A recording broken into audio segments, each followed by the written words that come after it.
I know, it's so hot here though. How hot is it in Oakland?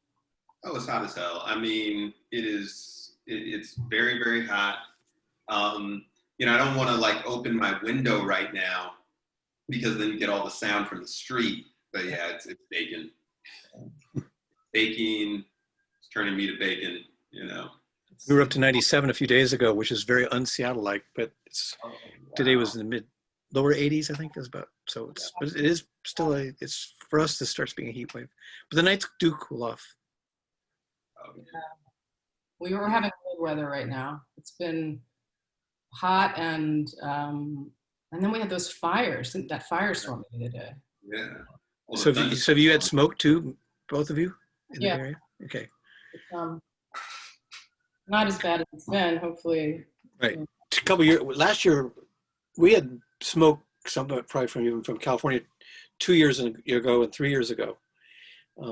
Last year everyone here was excited every time it got gray and sort of drippy in July, just because it was when you usually complain about it, but it was because they knew it meant no fires or less chance. So. Well, I'm excited Elliott Bay is open again. So people. Yeah, thanks. Well, we've been shipping books out actually quite a bit. I mean, there was a period when where the bookstore is bordered on the whole CHOP, this protest zone that got created in sort of the middle of the protest. It was a little weird because we were closed. We were in there shipping out all these books on anti-racism and all this, you know, kind of all this, but it was sort of like parallel universe because things were going on outside, but none of it was coming in the store. And usually the store's kind of in the things that are going on. There's a lot of rallies and marches happening in that park across the street. So wow. Anyway, so we've been in there all the while, but now the public is starting to come back in and see the books, and so that, you know, it feels really good. And how many people used to be allowed in before COVID? Now you're at 50, and we never counted, but I mean, we had a party during we had a party during AWP, a couple of Grey Wolf and some other presses. There, you know, there were hundreds in there. You know, so it can handle a lot of people in there. But we're just seeing how it goes with. And actually, some of it's still state dictated. We're still in this phase 2 and haven't gotten upgraded yet to go to allow. I mean, I can't remember what the threshold is. I think we could probably let more people in. We're just sort of making sure it feels okay and we know how to operate okay, safely for everyone at the store working there as well as people coming in. Yeah, and we have someone greeting them and counting, making sure they do the masks and all that. But everyone's been very supportive of that. So these are the times we live in. Yeah. The nice thing about Zoom is you don't have to wear a mask. I know, you get to see real faces again that way instead of this halfway thing.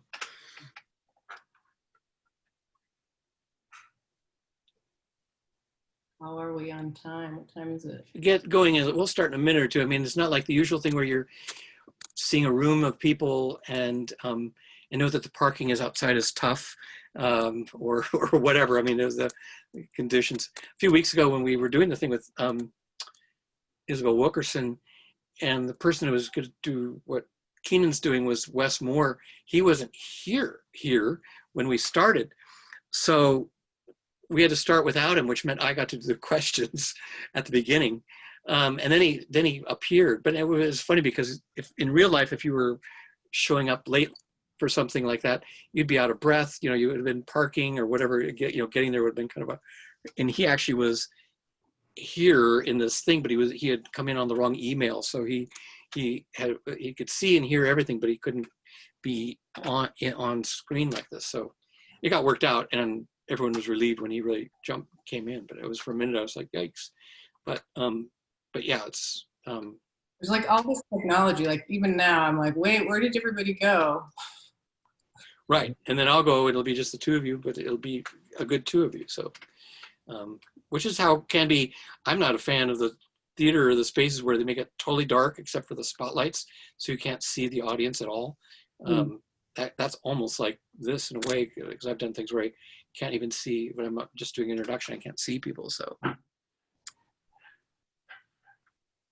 Give it another minute, I guess, and then we'll start. And I figure people will be able to enter this. Okay. Keep coming. I'm gonna turn the lights down. Okay.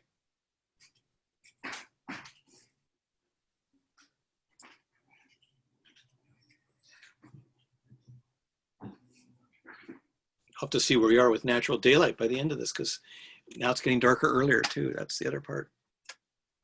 I know, and the lights can change right now. Well, Right. That's odd. That's your audience, your in-house audience? Yeah, my in-house audience. One who barks occasionally. Give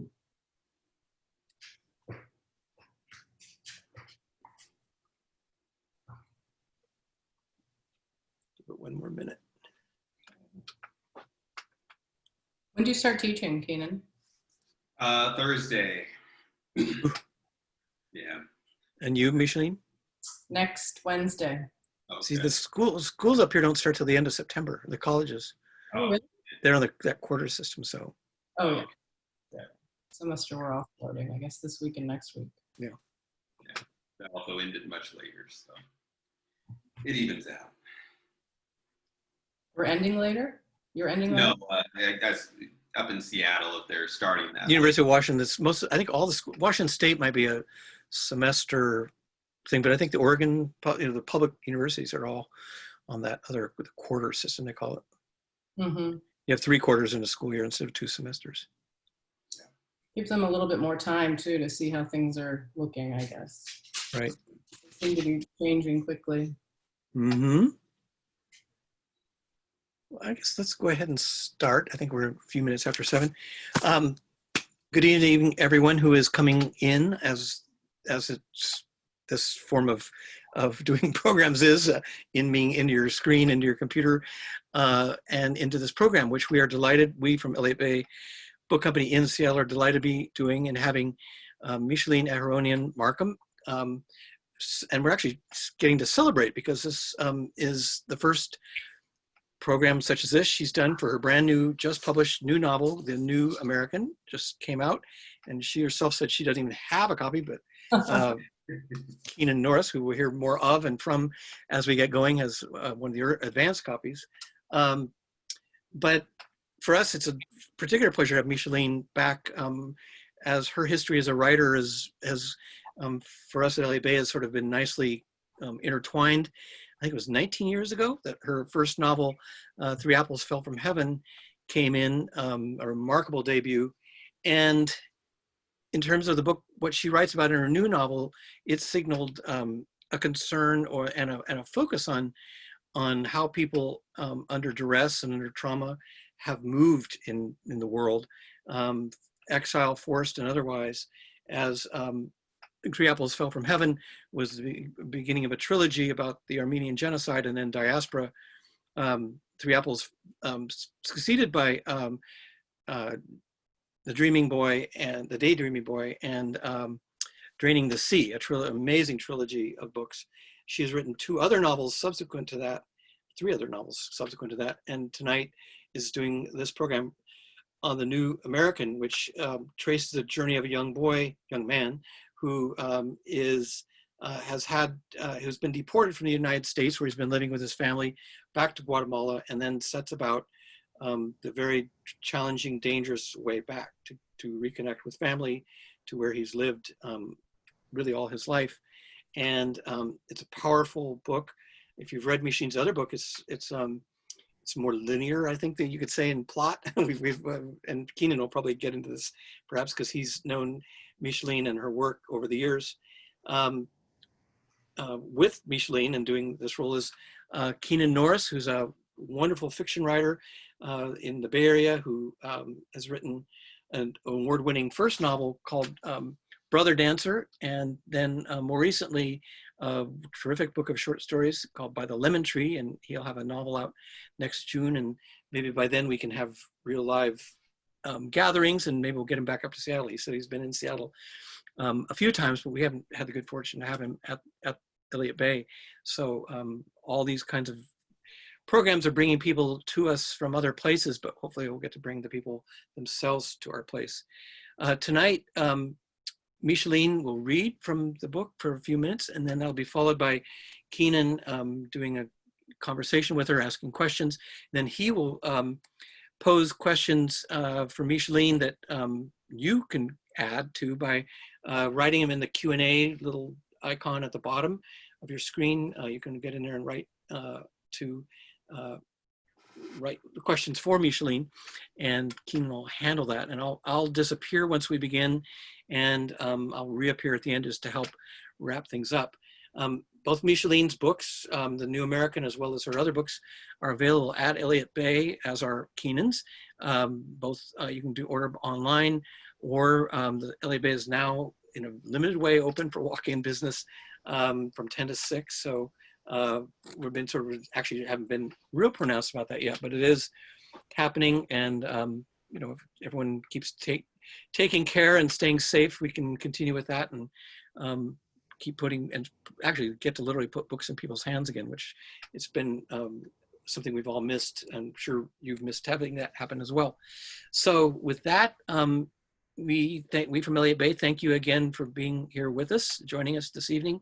And now, and especially because this book literally just came out this week, and this is the first time Micheline's gotten to do anything with it or for it.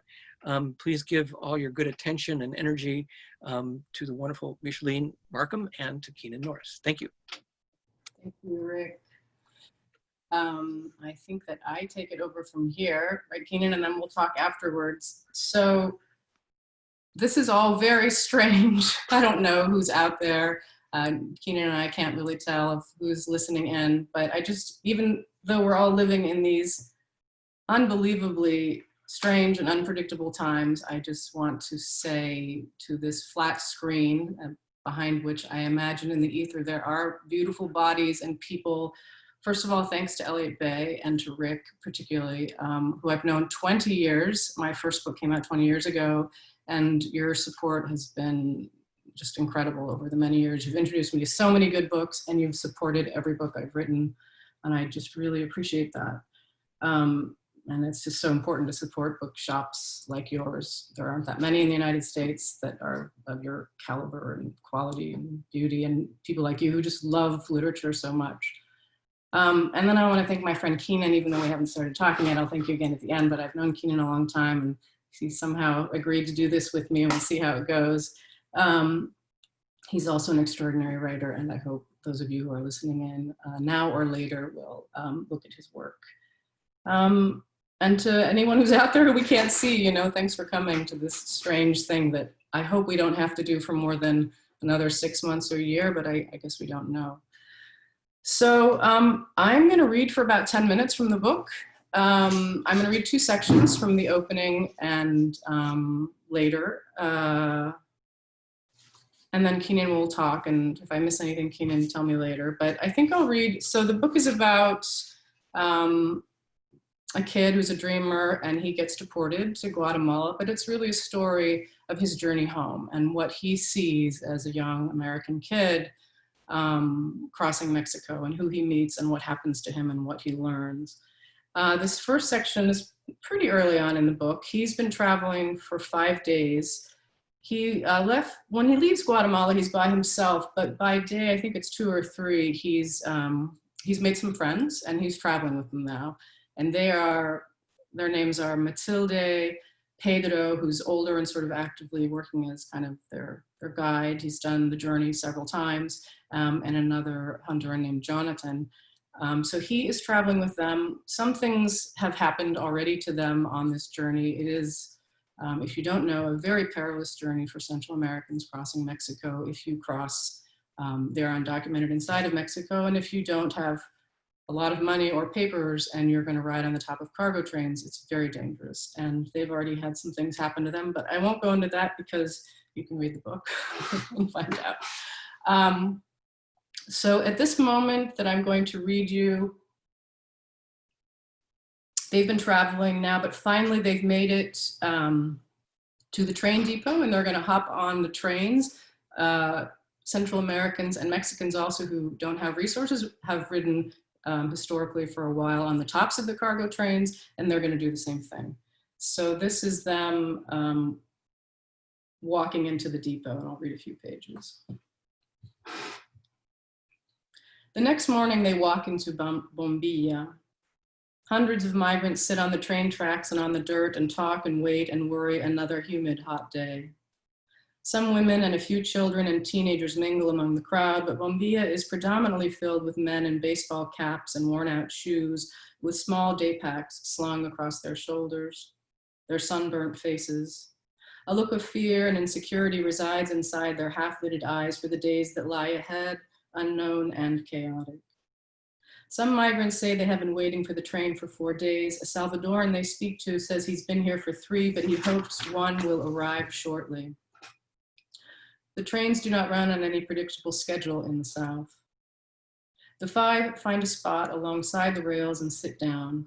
Vendors walk the tracks and sell their wares: sandwiches, potato chips, bottles of water, Coke, Fanta, cookies, and frozen fruit popsicles.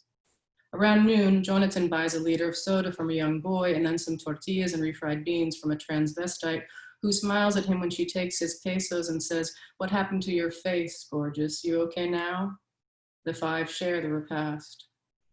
The men keep an eye out for the police in black uniforms in case there is a need to run, but the air is thick and the sky is hazy and the afternoon goes by slowly. They are bored, they are anxious. If I had my book now, I would read it, Emilio thinks. If I had my journal and pen, I might write what I've seen, the miles I've already traveled. When she comes, we need to be ready, Pedro says, and he tells them again how to board the beast, how she will have no pity, to never hesitate when boarding a moving train. Grab the ladder and hold on with both hands. Don't let go, he says to Matilde for the 3rd or 4th time, or you risk getting pulled beneath the wheels. They wait all day in the sunshine, and at dusk, the heat slowly relaxes on their bodies. Darkness begins to fall on the yard and black shadows, and the unlighted corridors lift into the night as the half-dozen dim street lamps of Bombilla turn on. Night in Chiapas is the terror it brings, wall-less and open. The stars begin to illumine the heavens above them, copious and bright. When will it arrive, she asks. And she asks the question without expecting an answer, for she has asked it many times already. The men keep an eye on the tracks and on the deep shadows. They watch for any movement in the night. The girl twists her hair around her index and middle fingers continuously. The low, melancholy whistle of a train sounds in the distance. Emilio turns his left wrist to see the time and remembers again that his watch is no longer on his arm. It could be 3 a.m., he thinks. They are fortunate because they have only waited 18 hours. The mob of people at the depot stand and move nearer to the tracks. The horn blows again and an orb of light approaches along the night corridor. Someone is yelling, "This is it, grab this one," as the enormous engine drives into the depot. The 5 walk with Matilde between them, and then they are running when Pedro says go, and he is telling her to run faster and grab it first, and she reaches out her right arm and takes hold of the metal ladder attached to the outside of a boxcar. She's terrified of slipping, and Pedro is yelling at her to get it with both hands and to pull hard. Put your inside foot on the ladder first and don't let go. Whatever you do, Matilde, do not let the metal rung go for any reason. She places her foot on the ladder, and another migrant already aboard the train helps her up, saying, "This way, senorita, come on, come on." And then she's standing on the metal landing area at the end of a hopper. Emilio sees her smile flash brightly with her straight white teeth, and one by one, they begin to jump up behind her. Emilio's heart is pounding furiously in his chest as he tries to recall all the things Pedro has told him, and he is the second to last to board. He smiles at her in the dimness as soon as he is on the hopper. She leans against him slightly, and he shivers in the warm night. Pedro jumps up last, and they are all relieved to have boarded with relative ease and contented to be on a moving train. Migrants cover most of the surface area of the cargo train, its roofs and ends and ladders. No one rides inside, however. All of the boxcars are locked to the night. "Have you ever been able to ride inside one of the containers?" Emilio had asked Pedro earlier in the day. "Sometimes you can find an open car, and then you just have to make sure you don't get locked inside. 15 years ago, when I first took the beast, it was easy. There was less crime, and the train attendants would often, for a little bite, maybe 50 pesos, open the door so we could all ride inside comfortably. But those days are over, muchacho.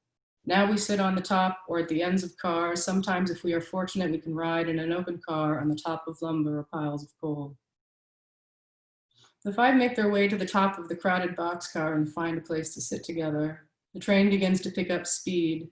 With the increasing wind and movement, they begin to feel lighthearted. The loud whistle blows, the engine rumbles and clanks, and the train cars move laterally in the night air as the beast lurches ahead.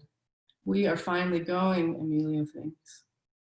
The waxing moon is nearly half full above their heads. They pass through small towns and across dark fields, then through more small towns, and because Emilio has always lived in a city, he has rarely seen the canopy of the heavens open out as densely as it does tonight in the countryside. He notices the North Star sits lower in the sky in southern Mexico than at home. Even Matilde looks a little more relaxed, he thinks, when he glances at her from time to time as they pass through a town. She leans toward him now and again, but even when she's not beside him, he senses her. He has begun to track her movements involuntarily with his eyes, with his body.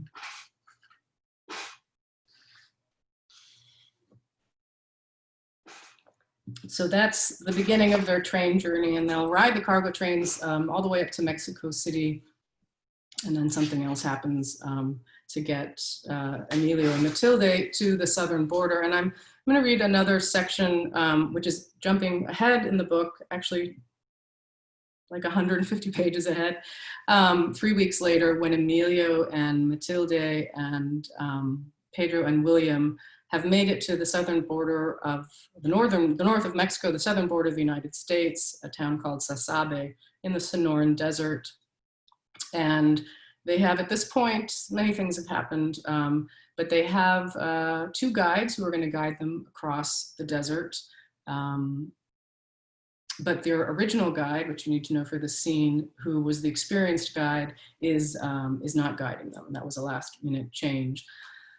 We'll probably talk later about crossing the Sonoran Desert and how dangerous it is, but I think at least 3,000 people, if not more, maybe it's 6,000 people have disappeared in trying to walk across the Sonoran Desert. It's very, very hot in the summer, and it's a 35-mile walk, I think at best, and it's very dangerous.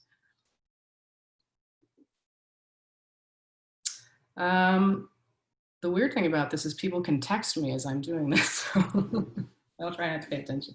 Okay, so I'll read this and then I think we'll be done. I think we're okay on time, right? Yeah, okay. So this is the beginning of their walking towards the end of the book. The group begins walking. They are 16 men, 3 women, and 1 child. Oaxacans, Guatemalans, Veracruzanos, Hondurans, and 2 men in their 20s from Mexico City.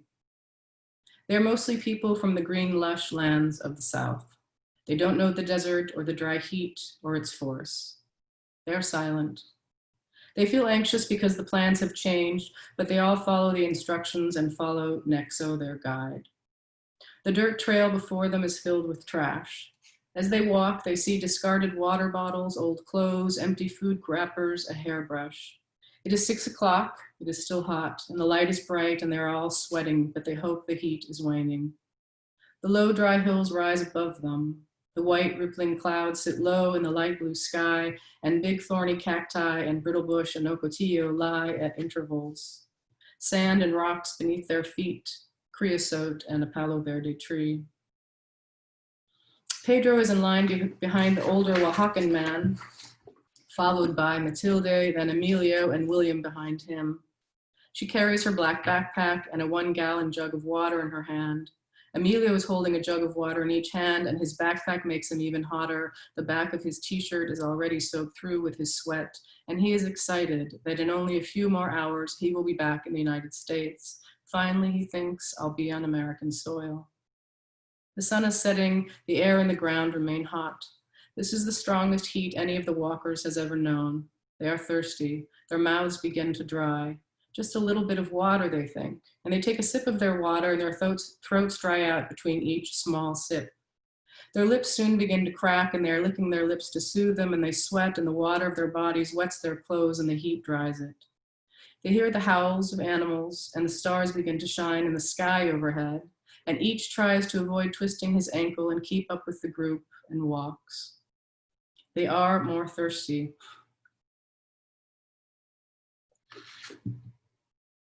If they are not drinking, the roofs of their mouths and tongues become sticky, and they desire water, and their spit turns to paste in their mouths. They lick their lips continuously. They cross a barbed wire fence, and now they are in the United States. We have made it across the line, Emilio thinks, and it's so hot and I'm thirsty. I have a bad taste in my mouth. He takes another sip of his water, and after all the travels, the travails, it was nothing more than a broken down fence between the two nations, no more than flimsy wires keeping me out. And the vast desert. Only a few more hours to go now, one more day until I'm back. The walkers go as quietly as they can. Each man and each woman keeps his and her own thoughts. The ground is not cool, and for the old Oaxacan who walks in plastic sandals, his feet have been burning him a long time. Matilda's legs ache and her fingers hurt from holding the gallon of water, which, walking and drinking, begins to lose its weight.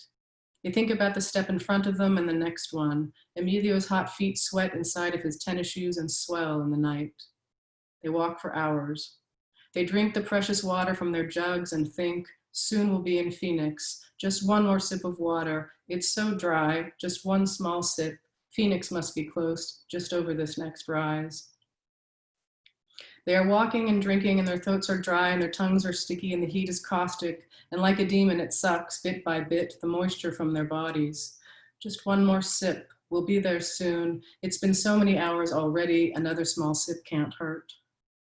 At midnight, the thin sliver of waning crescent moon rises above their heads. The hot air continues to dry their throats and mouths. Emilio is licking his lips, and Matilda licks and presses her lips together, and all of their lips swell and crack further.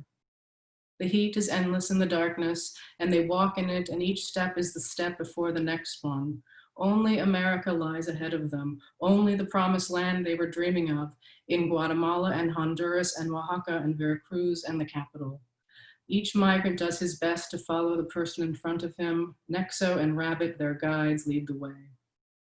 No noise, señores, or flashlights, Nexo says, or the migra will find us. We'll be there soon. Matilda is saying to herself, please God, help me God, give me the strength, Señor, for this last leg of our journey. She's thinking about her children, Catarine and Jorge Luis, and if they're sleeping peacefully, and how when she kissed them goodbye before she left, they didn't cry because they were too young to know what the goodbying meant. And of their small bodies, sweet smells, and their I love you, mommy, and please, dear Lord, help me for my children to make it across the desert tonight so that we will be in the place of my dream and everything will be better. My little children will be safer, secure, and content after I cross this desert tonight and get out of this heat. And for the one I've known 3 weeks who walks behind me. Large blisters reform on Emilio's feet and on hers.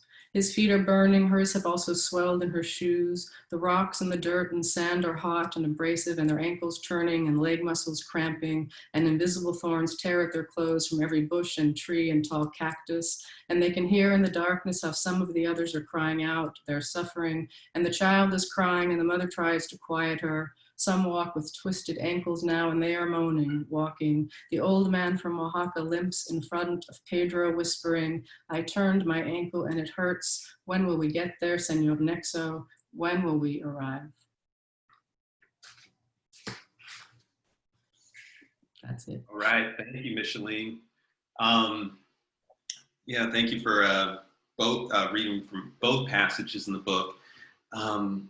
Yeah, I've known you throughout the whole process of your creation of the novel, and also the work that preceded the novel itself. In many ways, this the path to publishing this epic story of deportation and immigration has been a long one. Can you please tell the story, or at least some of the story, of what that process has been for you, beginning with your work at Fremont High School, and also some of the arts activism that you've done through the New American Story Project, from which I believe this novel takes its name. Yeah, I was just thinking how whenever I read that section, I always get thirsty. Yeah.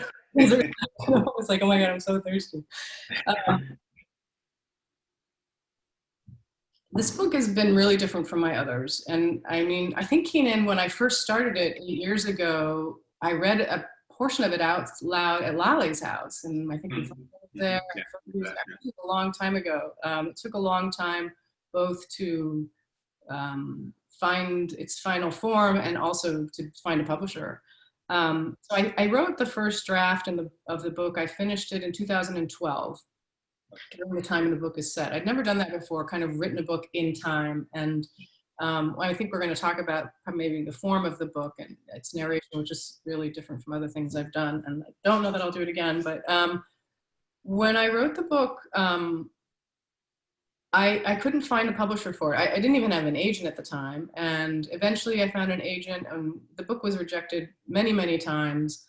And so I put it aside for a while. And I just thought I would do other things. And what I ended up doing, jumping ahead to, and I've done this before with books, so it wasn't unusual. I mean, I've had many books, we both know that it's hard. It's not always easy to sell a book. You put them in the drawer and you keep going. You write another one, you do something else.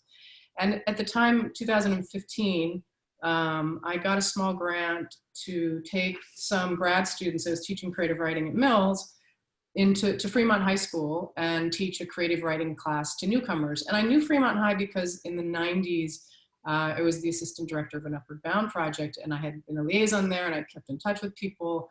And so I had contacts, and I thought, well, I'm going to do this creative writing class and take grad students, and we're going to help these newcomers write their own stories. I've always been in support of, as a teacher and an advocate of people telling their own stories, and in this case, in their own words. I thought that would be valuable. And when I was writing the first draft of the New American, what struck me is it was so difficult to find people's stories in their own words. Mostly it was through the lens of journalism, some beautiful journalism happening inside of Mexico and also Central America, elfado.net, and others. But it was still I thought these stories should be recorded. This is a humanitarian crisis, a refugee crisis, and I think I thought and still do think it merited the recording of stories. That class was a total failure for various reasons. The kids wouldn't, and I won't go into it too much, write their stories, but they were willing to talk if you sat down with them one-on-one. And that summer, I walked around with a grad student at the time of mine, Claire Calderon. She and I walked around and we started taping kids. And out of that, the book already was called The New American. So actually it's the opposite, the inverse, that the New American Story Project, I always conceived of as being an accompaniment to the novel. I never knew when the novel would see the light of day. I'm really happy it finally has. And happy, that Simon & Schuster decided to do this. So I'm grateful, but so it was a long journey. Yeah, thank you. So Emilio is a dreamer. We've already covered this a little bit, but he's a college student, obviously, at UC Berkeley, gets deported on what, I would basically describe as a legal technicality. This is very much possible in current day America. Yeah. Why did you choose this particular scenario to instigate the action of the book?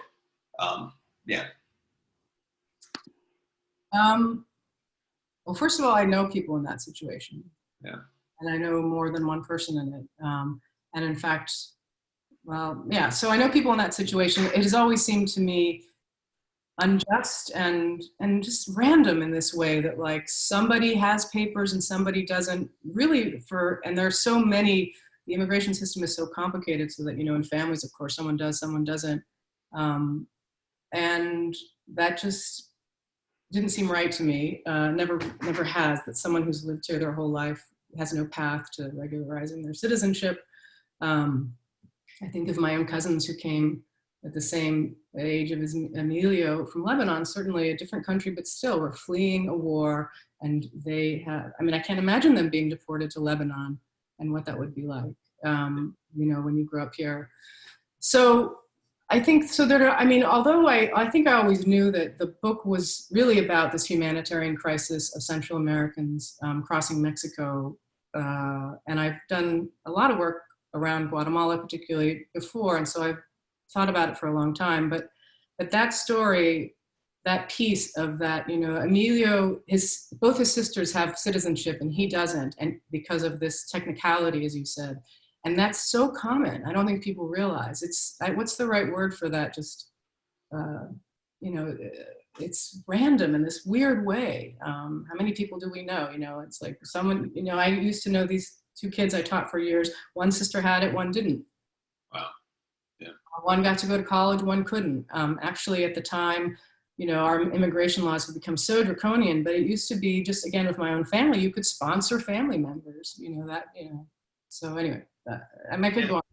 Yeah, no, yeah. I mean, I think it's important, you know, just as the book itself is important. I think all these stories and all the work you've done around helping to publicize the stories of, you know, Central American migrants is so important, because though we, you know, live in the same country here, like, people don't know, you know, about, you know, about these things, and, you know, unless they've gone through the immigration process, or unless they're close to somebody who has. And so, okay, one more like political type question, then I'll go to the more artistic stuff. Despite our focus here in the United States on the harsh anti-immigration measures taken by both the Obama and Trump administrations, your novel spends a lot of time with Emilio trying to cross Mexico. He encounters tremendous xenophobia and racism in Mexico. Why was it important to focus on this reality? That's a good question. I mean, I don't think I tried to focus on it. It is the reality. And, you know, the hard thing about sort of the soundbite culture we live in, or even like Twitter or whatever, is, you know, we don't get to go deep with things like the long thought, as a friend of ours would call it, Lale Khadidi, but, you know, things are more complex. I mean, some things are simple, like, you know, kind to people, but some things are more complex. And certainly bigotry and racism are not the purview or domain only of the United States. I mean, it's all, I've never been in a country where that doesn't exist in some way or another. The categories are different, and who's on top and who's not, that can change. But I mean, if you even just look at a country like Guatemala, the racism in Guatemala against the indigenous people there, the Mayan peoples, is, I can't even put words to it. It's so vicious and vile and ongoing. And so, there's definitely prejudice against Central Americans inside of Mexico. I think, you know, that's just the way it is. People, you know, they look down on them. And so it was part of the story. I certainly didn't try to add it or highlight it per se, but everything I've ever heard from people, and it's part of it, you know. Yeah, and so shifting to you know, more artistic terrain, you know, I was struck, you know, as many readers will be, by the difference in the style of narration here. You know, your work in general is, you know, very experimental, you know, in nature, in terms of its narrative techniques and structures and so forth. You really introduced me as a student many years ago to a lot of experimental literature. Rick called this book more linear in design. I mean, it follows the train, which doesn't go in a straight line, but it is, you know, it is a more straightforward narrative. Yeah, could you just talk about that?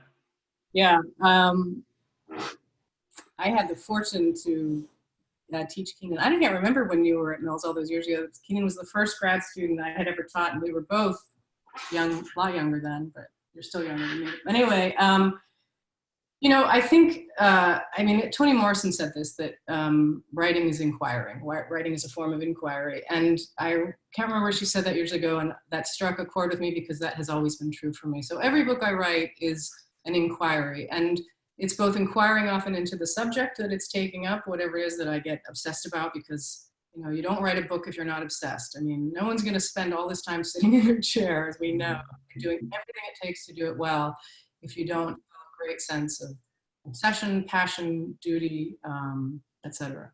So, so there's the subject that the book is taking up, and then the inquiry is also for me into form. And as a writer, I'm always interested in doing things, not just differently, but I think that a great book is the matching of form and content, you know, that the book has to be told in that way.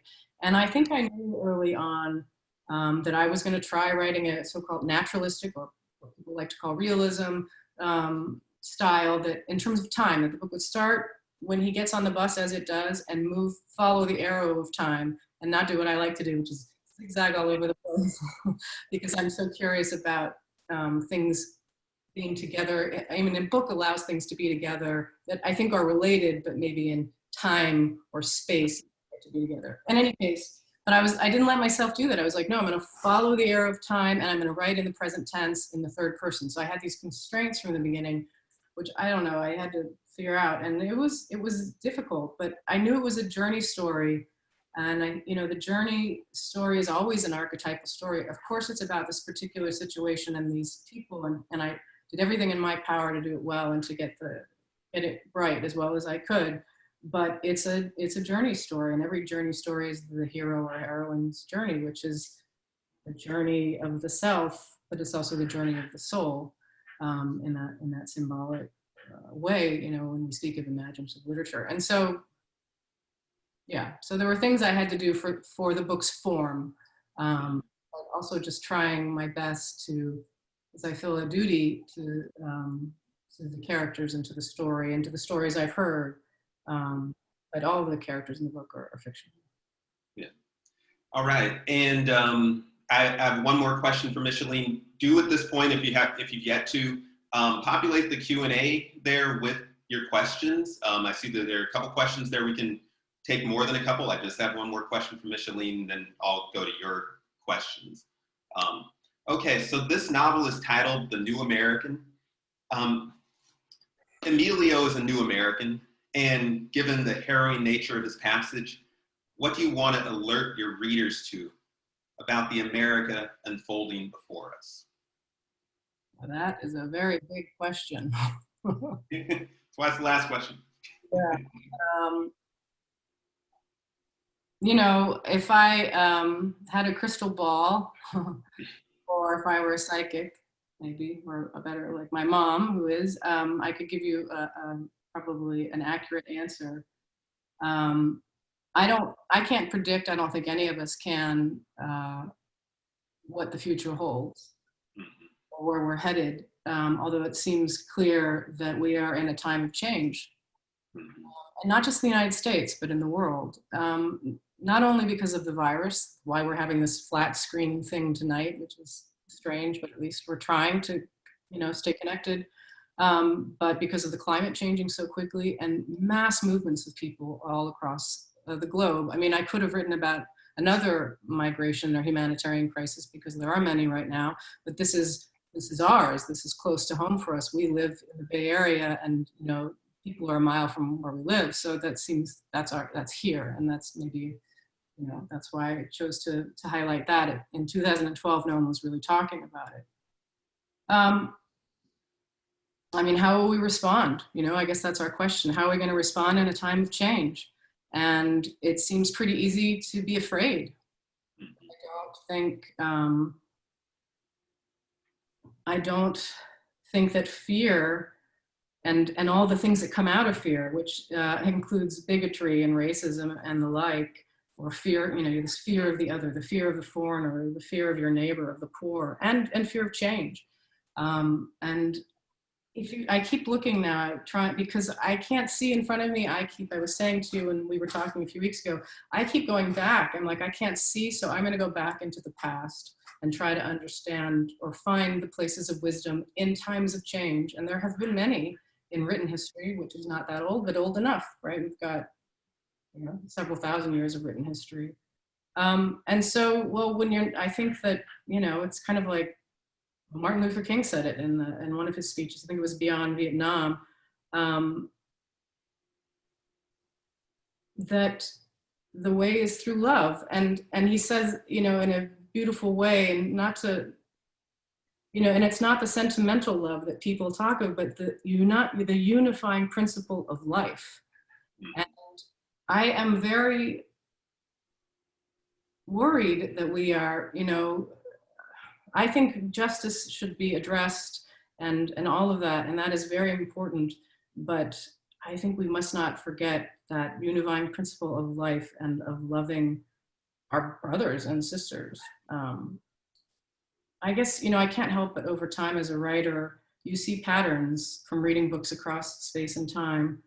And I think that inevitably we become aware of these higher mysterious powers and potentials of humans. And, you know, so many writers I love and writers that we both love in common, you know, will get us to the point of like, we have to go higher. We have to go towards the highest. What is the great capacity? Yes, we can stay into down and be afraid and violent and scared. This is in a long part of human history. We have the capacity also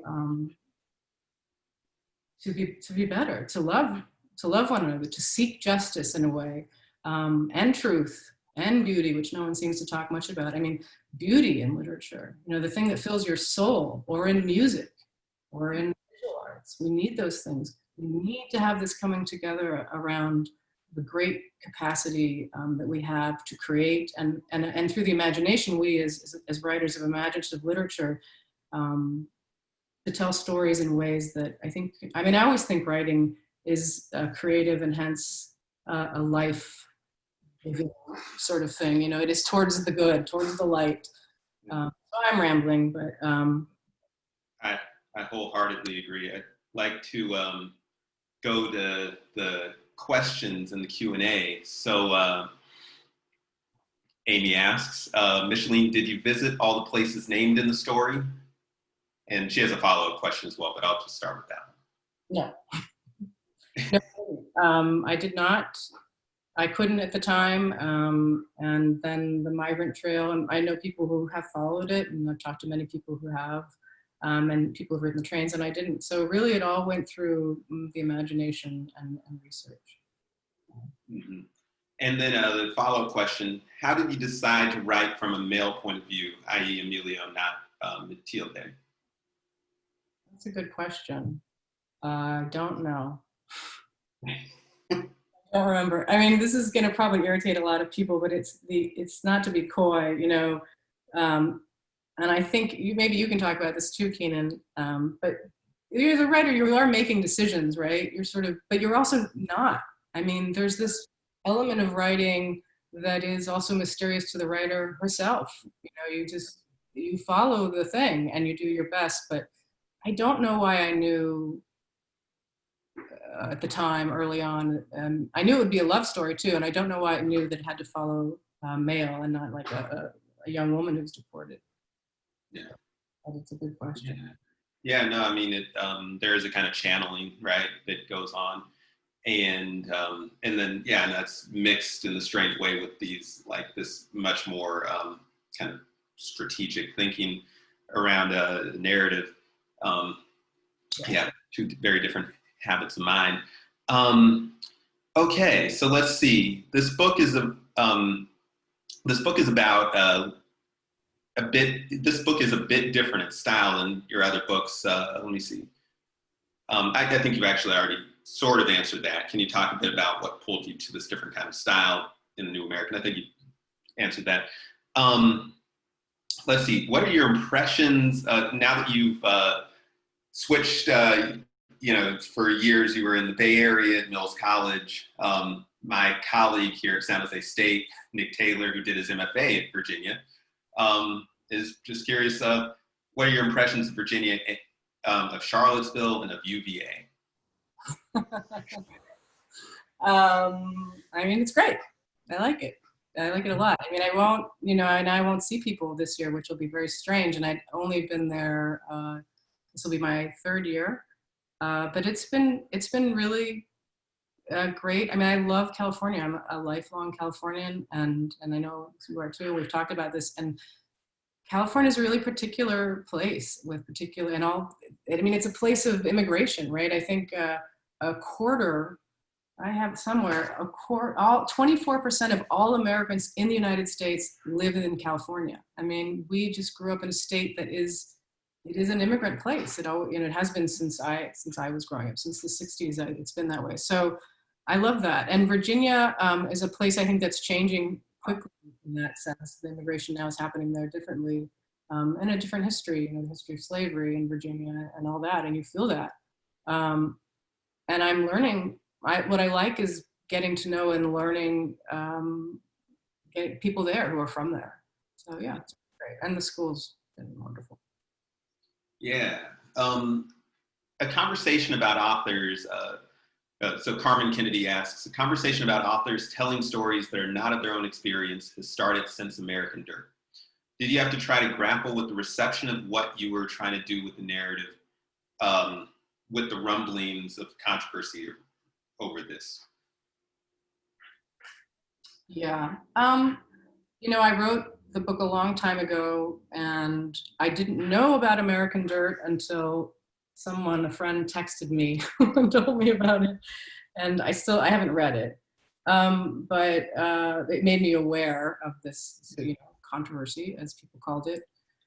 But I think that when I was thinking about this, knowing that people would probably ask me about it, what I can say is this, and maybe a conversation we've had for years, you know, I think that every writer ought to ask herself why she's taking something up, you know.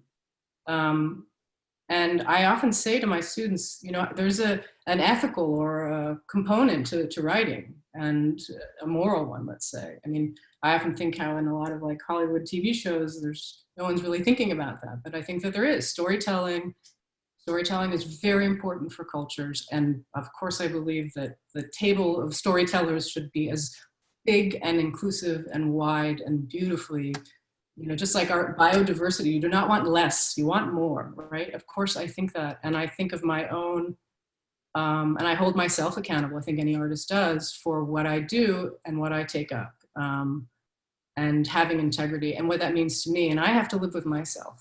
But I also think we shouldn't tell each other what to write, and I don't tell other writers what to write. I've never done that, and I never will. And people write bad books, people write mediocre books, people write beautiful books. That's the way that is, you know. And you know, people may not agree with me, and that's fine too. But I've thought about those issues for years around one's integrity and who decides for a writer. I mean, I'm curious what you have to say about this, actually. Who decides where your integrity lies and what you get to write?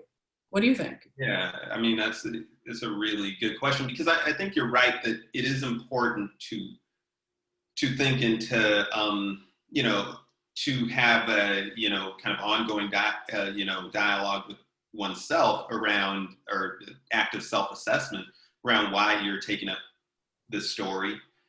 There are really kind of easy ways that I think that, let's say, the American public,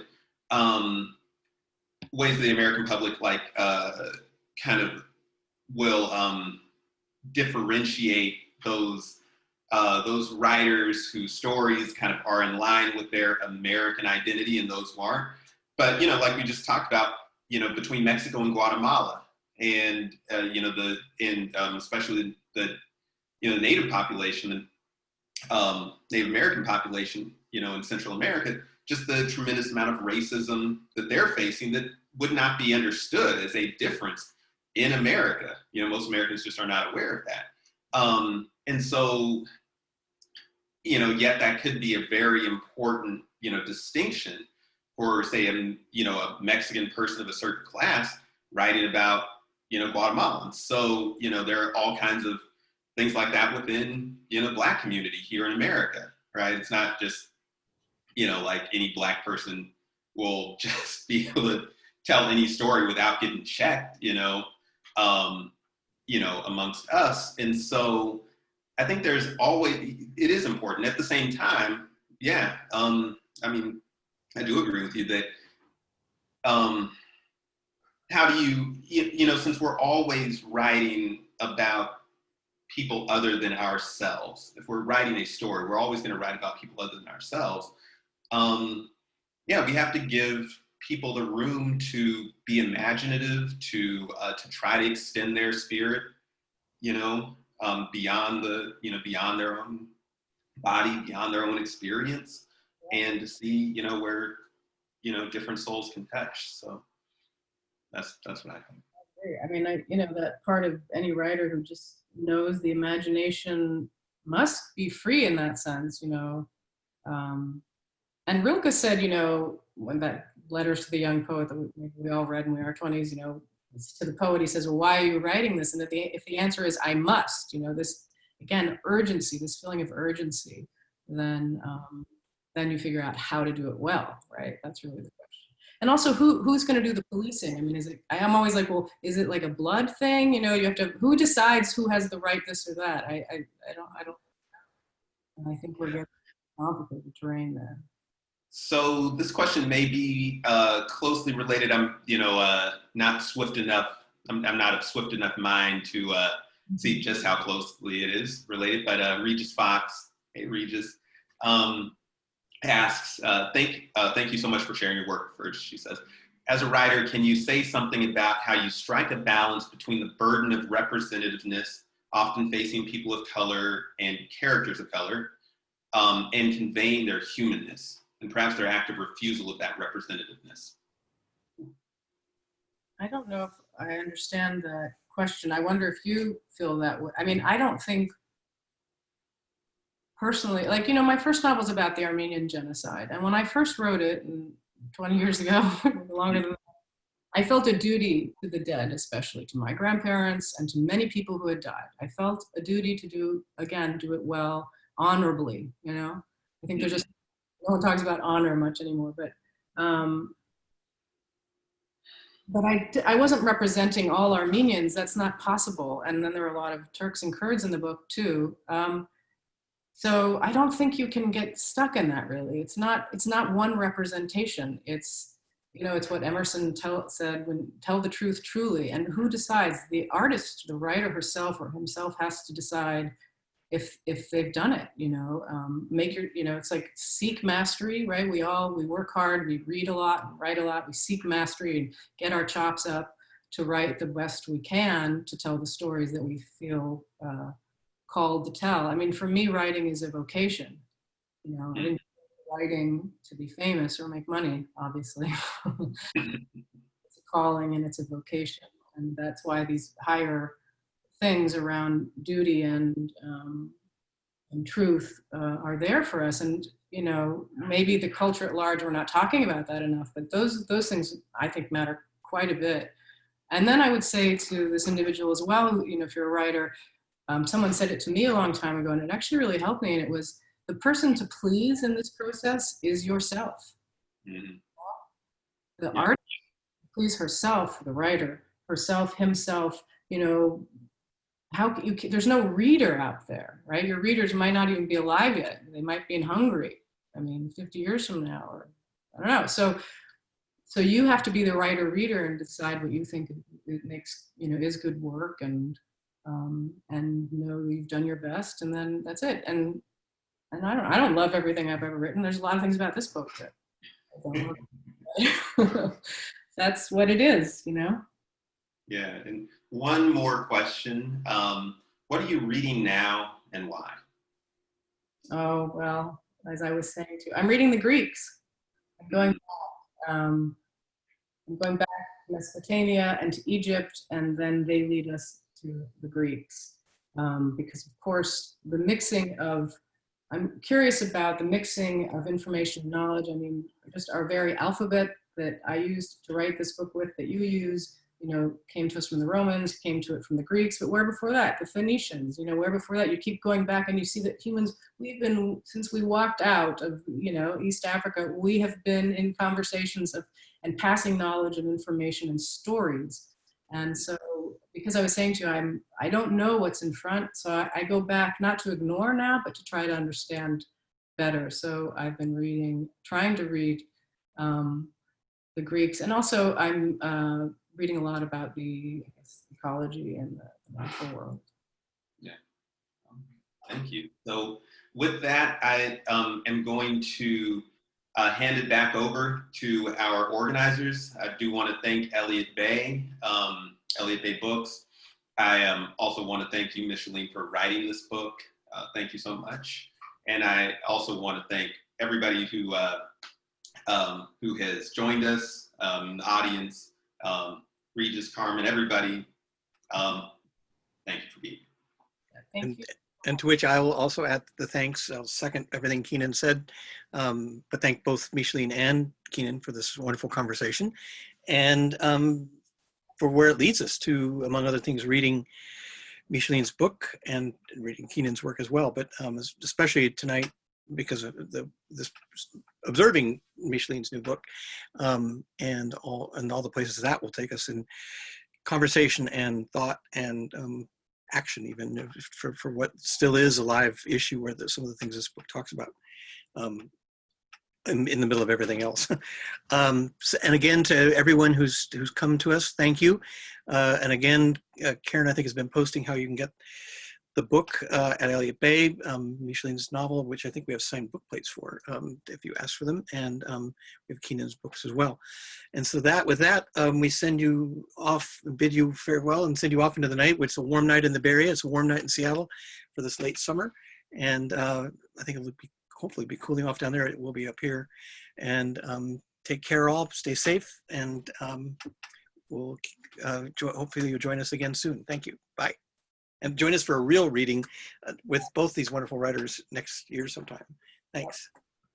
Peace, everyone.